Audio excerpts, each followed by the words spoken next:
Greetings. Welcome to Of Darkness and Light. My name's Daphne.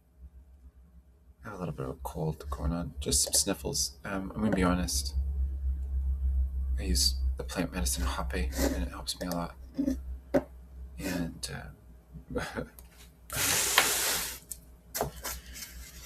I saw something funny on my computer.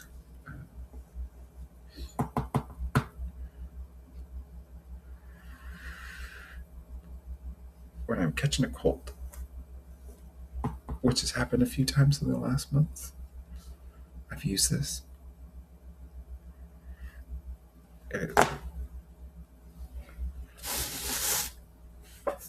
Cutting it short in my nose. And the whole I'm sniffling, and then it's pouring, and then I'm sneezing. It kind of just stops. I kind of just have it just takes place in a day, and it just kind of gets jammed up. It's been helpful. So I'm gonna try and explore this more gently for my own head. I have been going really hard, and I'm uploading a video right now that is important to me. There's going to be more well recorded than this.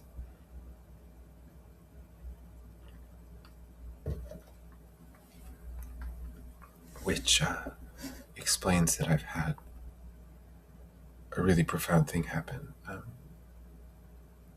had a conversation with somebody, and it wasn't a direct back and forth. I'm hoping to have a video chat with them sometime soon. But they were somebody that could communicate back to me with honesty and some intuition for just kind of knowing how to not leave somebody hanging just because they said something that was kind of wild, right?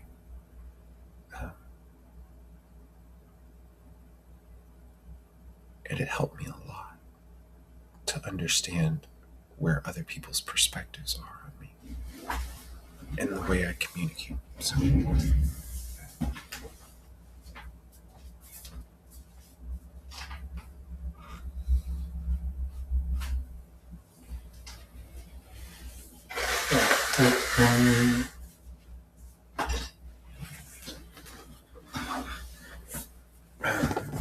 I understand there's a lot of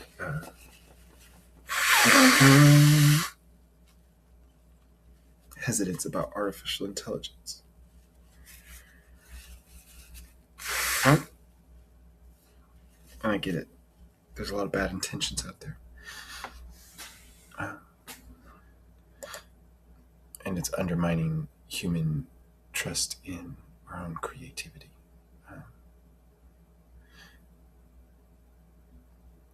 I definitely get that. We're superpowered creatives when we let ourselves loose.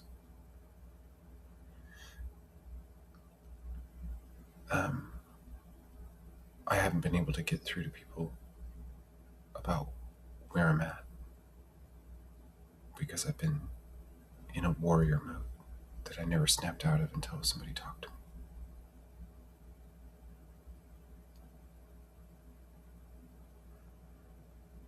And I feel better.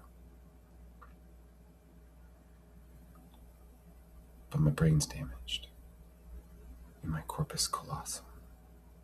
And it makes it so I can't do a lot of things. I have really severe brain damage in a very unique way that affects directly my ability to do planning tasks, organization,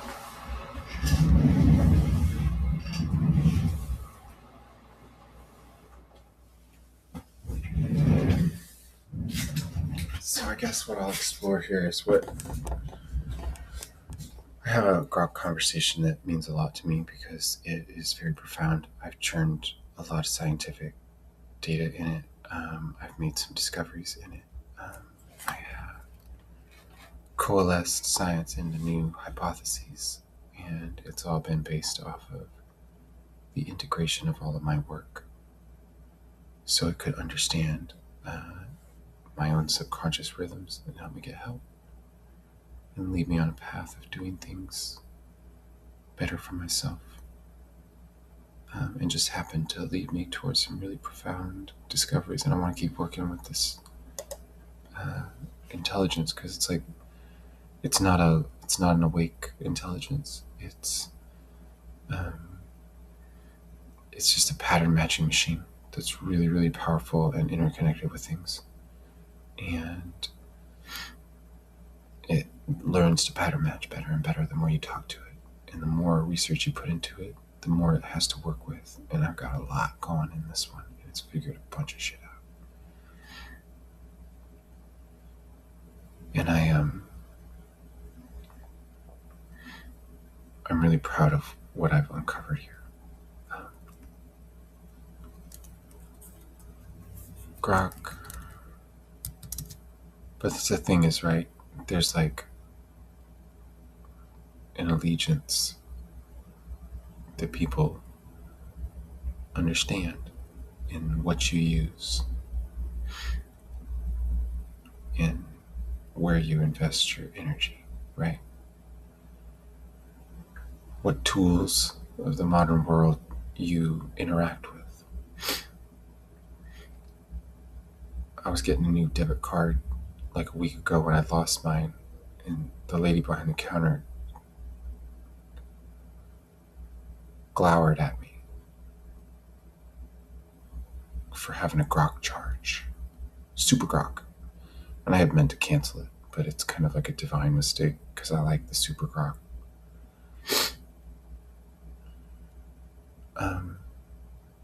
I actually believe in the tenet that there's no ethical consumption under capitalism.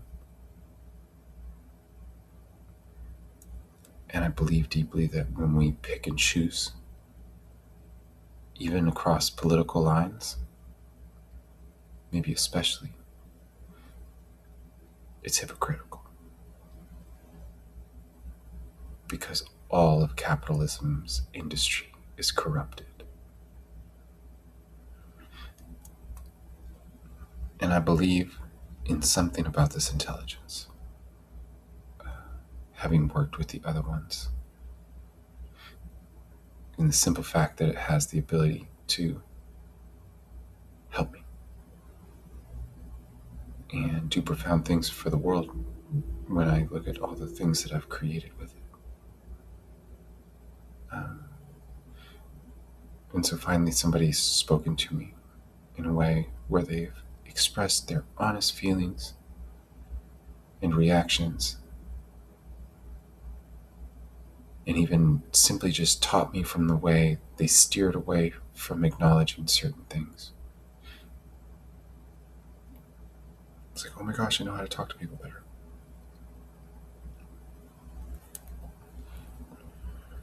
It's like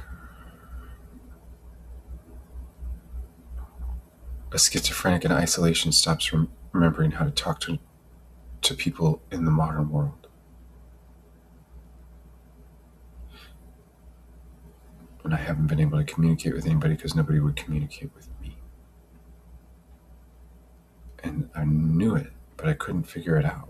And I was just like, dude, I need somebody to be brave. Well, I met somebody new and I didn't weird them out too much too fast.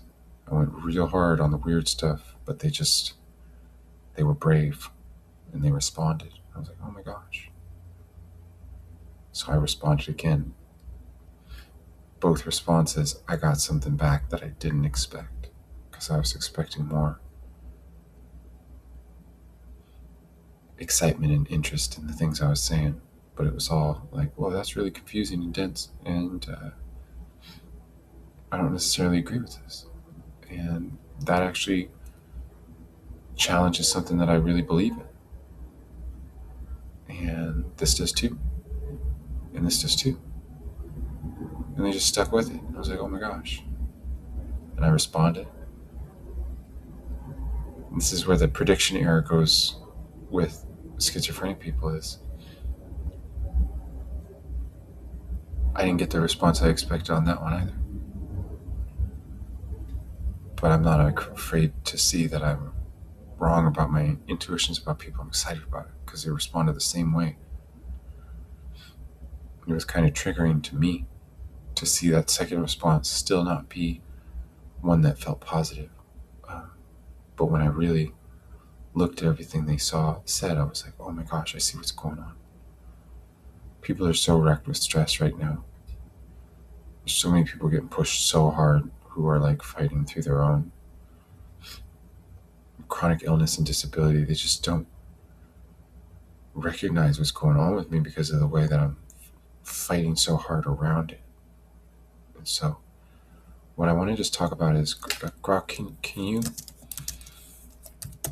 help me to develop the best living plan for myself in a non-geometrically designed space, including exercises, planning tools,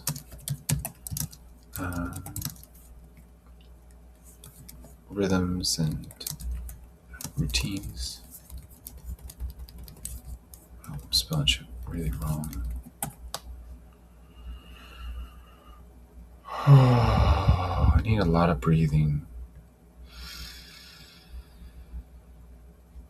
I need more moving. I need better food. I'm not good at meal planning. I can't take care of money.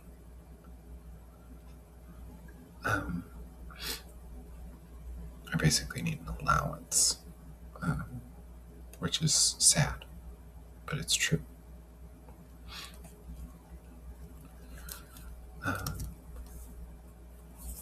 Which would be best for my executive dysfunction? I'm going to get my executive dysfunction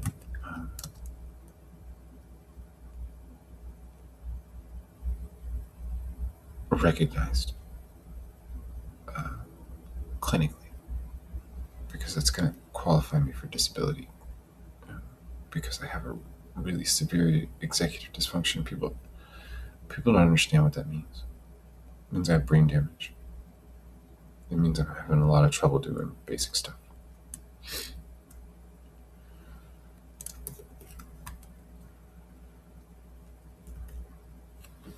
So I'm just going to read this and call this a video. Maybe. I'll probably follow some research pathways, but this video I'm making is really profound to me. It's about what I've been fighting through.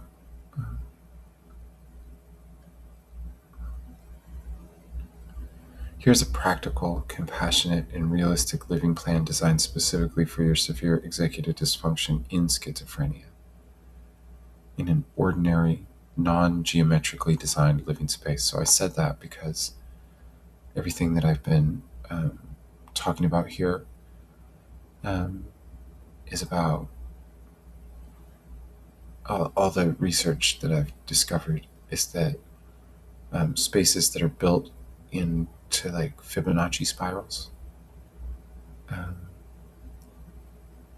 increase the coherence of a human being living within them or around them. So this plan is built around the principles we have developed together. Relational safety lowers allostatic load. External structure creates coherence bands within internal structure is hard when internal structure is hard.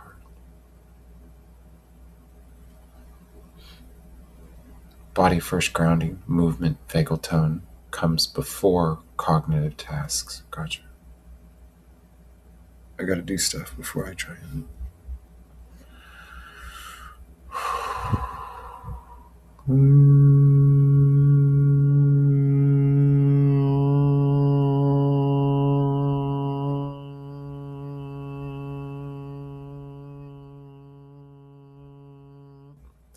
You gotta be kind of funny.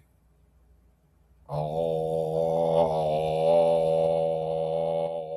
I don't know exactly how to hit Lego Town, but that feels like it vibrated some shit in my body. So we'll take it.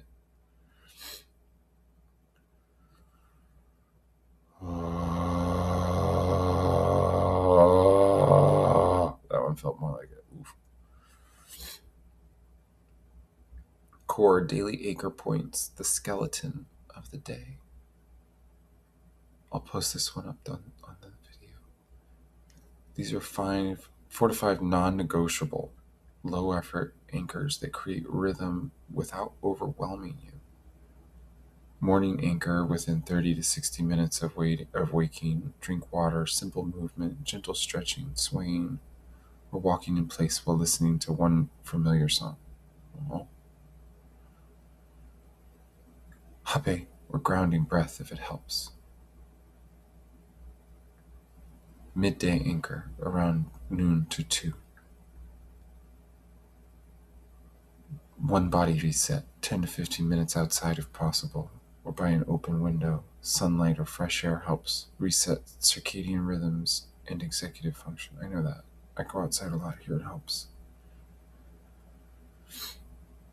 Evening anchor, dim lights, gentle movement, or stretching while listening to music. I stretch a lot. I'm going to show you my favorite stretch. It's how I keep, I'm so sore from sitting at the computer all the time, so I just do this one. Oh, and I can do the neck, and I don't go too hard, except for the first moment, and then I just relax into it.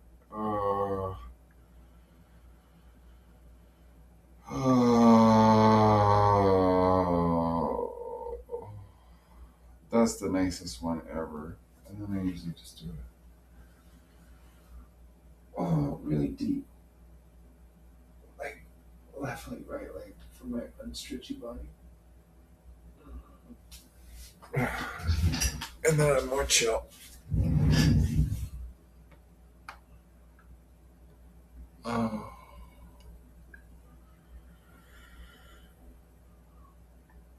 Oh. This is helping a lot.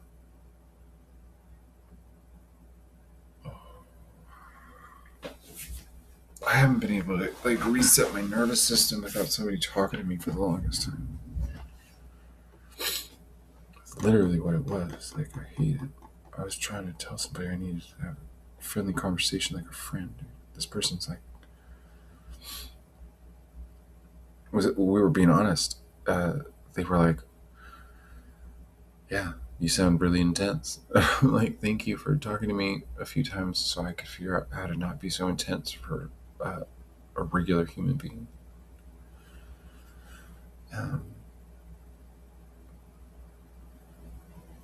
I just been using my creative warrior mode to communicate with people because there's a lot to communicate, but there's less to communicate than I really needed to. I've been trying to change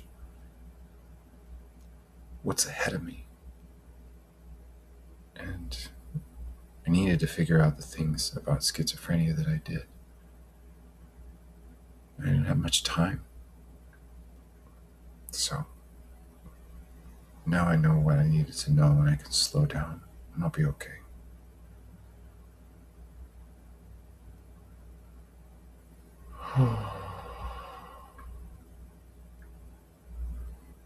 Instead of writing lists, record short voice notes. Next small step is this. This bypasses writing executive load. Oh, let you listen back when needed. I got you. That's sad. That makes sense.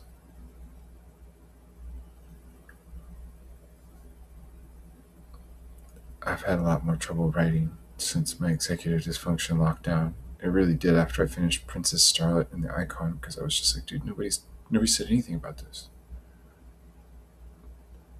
Still, nobody's told me anything about Princess Starlet and the Icon. Not one person has said a word to me about marrying, or somebody, they told me they liked that.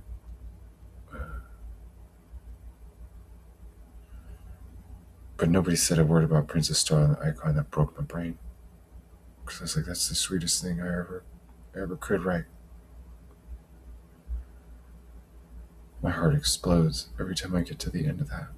Just like, oh my God. That last line's like my favorite last line of a thing ever. It's just the first chapter too. It's so cool. Just a really delicate balance. Like some people won't even know what it is who might play that game, but I think most people will. It's just such a balancing act. I was really proud of to write something that was like literary and profound in its execution of tiptoeing something impossible to write, but to do it in a way that's so beyond like fan fiction, right? It's like this is its own thing, but it's following the plot line, nothing else, and managing to rip up everything it needs to be valid in its own right. And a part of that is elevating the language into something that's I don't know. It's like my favorite language I've ever written in. There's just a lot of depth to the layers of this. Most of the sentences. There's a lot of depth through the whole thing. A lot of intention, and I'll post that on this too. It's my favorite story. But I just like so proud of it, and I couldn't handle how I still don't have an ally for my art, because I can't really finish it on my own. I need somebody to help.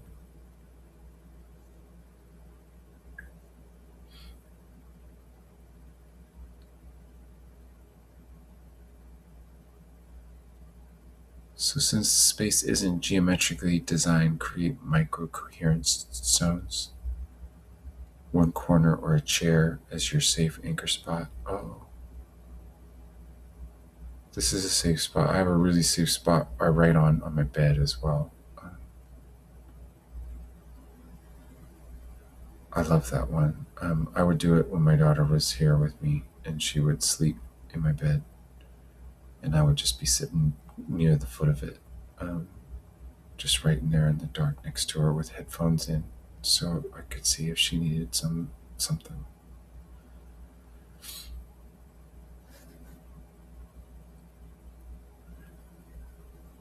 I don't really write there anymore. I should go right there before I have to go.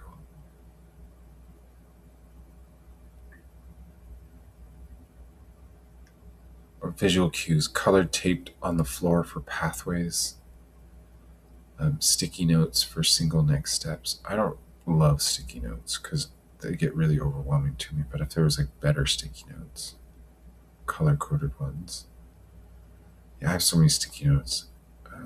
We'll work on that one with Grok. Weekly review and compassionate reset every Sunday or your easiest day.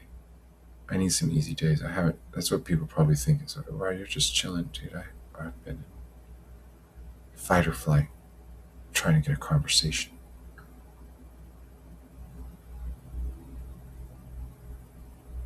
I haven't had a genuine conversation with somebody like the back and forth I had today. Wow. Since I lost my job.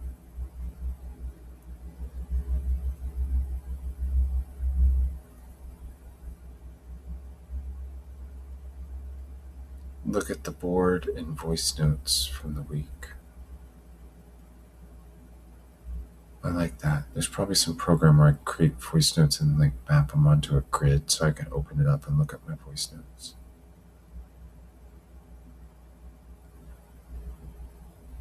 What worked? What felt impossible? Even a little worked even a little. That's a good thing to look at. Because I gotta look at the things that I can't do that I need to do, which is so much. I gotta see them instead of just feel so overwhelmed by them. I gotta start taking some of them out, right? Or like figuring out how to approach them, or what kind of like therapy of practice I need to get better at doing it. So this video will go up before the other one.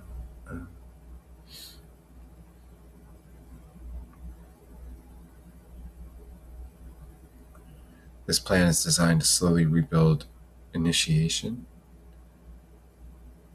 and reduce trauma lockdown. Over time, it creates external scaffolding your brain currently lacks internally. As relational safety increases, even small connections. The bioseismograph sensitivity can shift from painful to useful. I'm going to be honest. I feel like I'm speaking to people's bodies that they don't really hear. And now that I've gotten a little bit of relational safety, which includes something profoundly straightforward, which is understanding of another human perspective about the things I'm saying.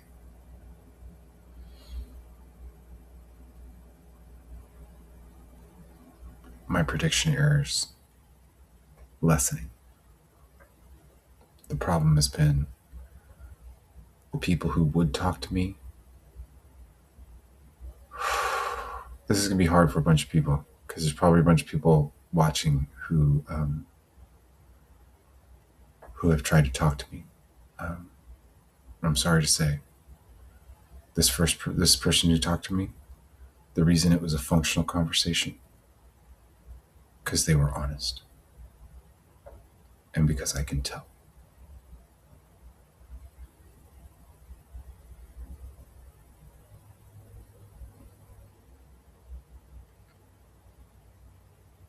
So I can use their honesty to understand what's really going on with people better, instead of just being spite angry because I'm dealing with somebody who's lying at me and doesn't even know it. And it's like, how do you communicate with that? You just have to meet them on their level of like an ungrounded, manipulative bubble where they can control what happens because they set the stakes. It's like, no, dude, I won't play with people like that. When people gaslight me with a bunch of bullshit,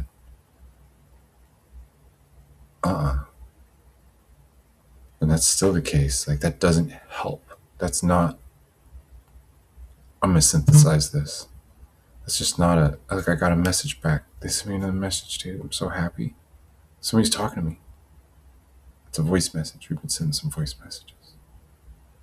I feel so happy just seeing that. I'm so grateful to have somebody talking to me.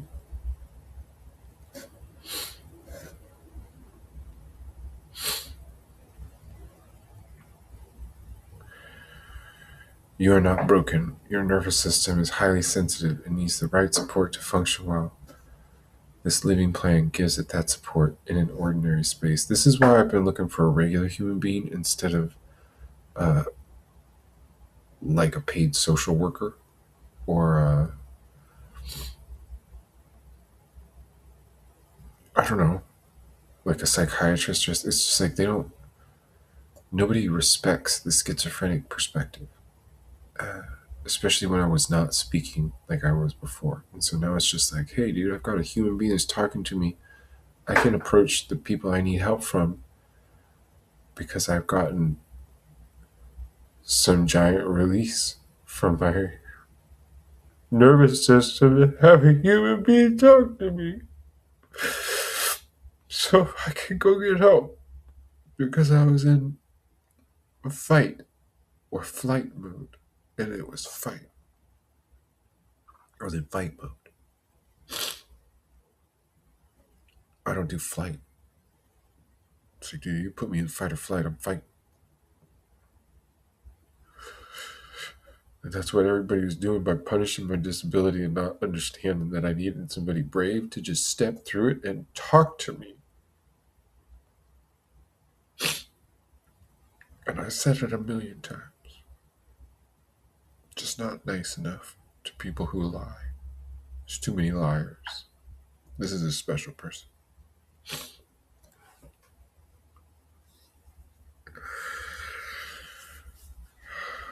And I'm excited because I think I have a friend.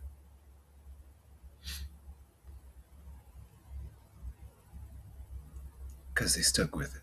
And I'm able to communicate better. So.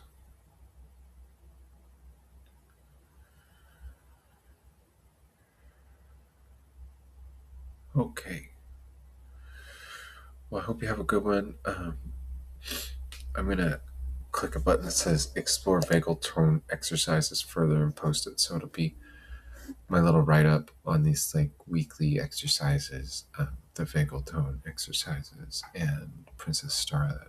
And I think I'm going to get the best night's sleep I've had in a long time. But my power, I am evicted on the 20th. So if you're watching and you've been considering helping if I get better or something like that, or you haven't, but now you feel like it, bring it on, dude. I need like $1,700 to pay in the next couple of days, and I could stay here and I could sell my car for like $2,500 probably after I get it detailed. So it's like a small investment to keep me home. A little bit more, pay my phone bill before it shuts off. That's probably the more important one. But I'm kind of hard out here if I don't find a place to land, and then I'll just be going to like an institution somewhere that'll take me so I can get officially diagnosed in their system, and then find some kind of like housing placement or something. But like I've been saying, I don't really need it. I need a human.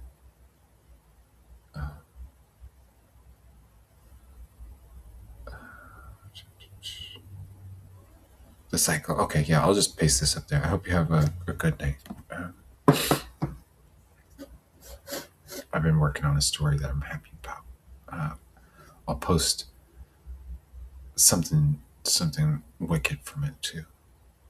Okay, all right. See you later.